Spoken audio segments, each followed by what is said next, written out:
Welcome everybody, we are here in the TQ Live LAN tournament hosted by eSpot Billiards and Arcades. This is going to be an absolutely amazing match. We're going to be watching NOVAstalife, one of the greatest Terrans in the history of everything that has ever existed, going up against Terranuapart, the Protoss that is awesome with a name that includes this race that he's playing up against because he's cool. But the whole point of this match is that it's going to be amazing because both these players are in the TQ Invitational, a tournament that I will say more about after you guys say hello to Atticus. Hello, everybody. I'm glad to be here casting the TQ Live LAN tournament again. It's always good to see live events like this, and eSpot's Billiards and Arcades, our sponsor, absolutely wonderful people. Their venue is really incredible. If you look at one of the old threads or you go to Xander Fever's YouTube, you'll be able to find the video that they go around and they tour the place, and I am entirely jealous that I do not live near there. That place fulfills anyone's gaming needs at any time. Yeah, that is so true. I am kind of annoyed to live on the East Coast, so I cannot go there. But it's still cool because you get to watch Stalife go against Terranuapart. Yep, Stalife did win our first TQ Invitational, if I'm not mistaken, or our Uh, TQ Live. yeah, he did win the first TQ Live with a semifinals and a finals that both went up against COL Gannon, a Yeah. player that everybody should know. He's an excellent, amazingly skillful Terran player himself. Yep, an incredible series unto itself, and Stalife scouting with his SUV, poking around his main, making sure that there's no proxies. Yeah, and now I did mention the TQ Invitational before.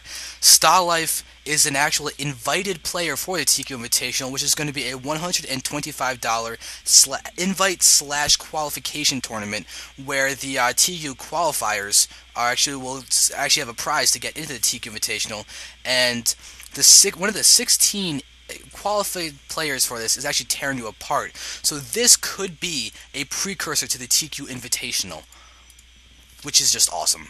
hmm So yeah, these two players theoretically could be playing each other again in a tournament setting very soon. Yep, and actually a really, really important tournament setting as a $125 prize pool is nothing to bat your eyes at. hmm It's Um, very cool that you're able to support that, by the way, along with help from other people, of course. yes, definitely.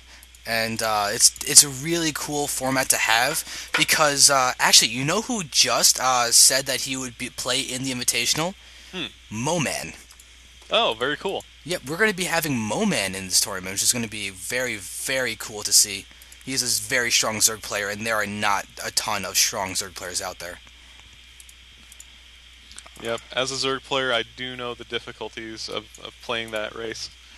July Zerg, even in a recent interview, kind of extrapolated on how difficult Zerg has it at the current moment. What was he saying? I'm just curious because I did not know about that. Well, he didn't really go into specifics about it. He didn't say anything as blatant as there's an imbalance, but you could see the look on his face and the shake of his head that he knew how difficult Zerg has it, just in terms of macro composition and the kind of strategies they can employ. Zerg is really stiff when That, compared to the other races. I that mean, we is don't very have true. cloaking units, we don't have cliffing units, That is we don't so have true. Hellions or Banshees. Or Colossi. Yeah. Or Immortals. Hmm. The main weakness that a lot of these pros seem to be extrapolating about, or rather pointing out in regards to Zerg, is that their play is just, you have to be so stiff and defensive that your play becomes very predictable. Definitely, because it's always Mutas against Terran, and in ZVZ, it's always Roaches and Festers, starting off possibly Banelings or Roaches. Like, that's one of the few actual deviations you can really do. But the only deviation you can really do as Zerg is timing. Yeah, it's timing and exploiting your opponent's weakness. Like that, of course, is any objective in StarCraft, but doubly important for a Zerg. So Terran, talking about strategies now as we see the builds starting to develop. Stalife did do a 1-1-1 and has a medevac on the way. Yep. Uh, Tearing you apart, also doing the same build that we saw last game, looking to be a 3-gate expo. Yeah, and Starlife seems like he wants to do a medevac drop, as he did just load it up with 8 Marines, and also has 3 Hellions over here. So he's going to be pretty safe against Sentries and Zealots, Which is interestingly enough kind of weird because generally you see Marauders against Protoss, but really Terranuapart's Stalker count is actually really going to help him deal with all of these Hellions. It's just a matter of whether StarLife can get into the main base, and he actually will, it looks like. StarLife is going to go outside of Xel'Naga Watchtower range with both his Hellions and his medevac, but look at this. Terranuapart is going to push down here while both players are completely out of position to save their bases respectively. Yeah, it's going to be up to Terranuapart, and it does look like he's starting to pull Wow. back. Pulling his That's... drones. Oh! Oh, wow. Oh! Oh, no. Oh! Oh, Guys, no. Terranuapart just lost almost all of his probes. There are 4 probes left. That's game. StarLife has all of his SUVs and everything. Terranuapart, where'd his army? He pulled back his entire army to start dealing with this. StarLife is actually going to almost... He's going to take out the Nexus? No, he's not going to take out... No, Yeah, but Terran should be able to hold off this drop, but the damage is... Oh, One. even picks off the last 2 remaining probes. There are no probes out for Terranuapart. This is game over. No, Hellions becoming a very strong strategy and very popular against Protoss for this very reason. Yeah, actually, I just found the only probe on the map, and it's by the gold tower, by the gold tower, by StarLife's gold base. Oh. Little does he know that his adventure away from home, he's expecting a warm welcome, but there won't be anybody there for him. That's so depressing. Wow, so, Terranuapart's in a little bit of a bad spot, and by a little bit of a bad spot, I mean he's probably going to die. He's all but dead. This is one of those situations where that killing blow lands so fast that it doesn't even register. Yeah, he's going to try and do a last-ditch effort to do a counterattack, but he has no probes to bring to it. He's going to have to deal with 2 fully loaded bunkers, and Terranuapart is really not looking good in this spot right now. Yeah, I would expect a game over any second. Terranuapart looks like he's going to try to pull back.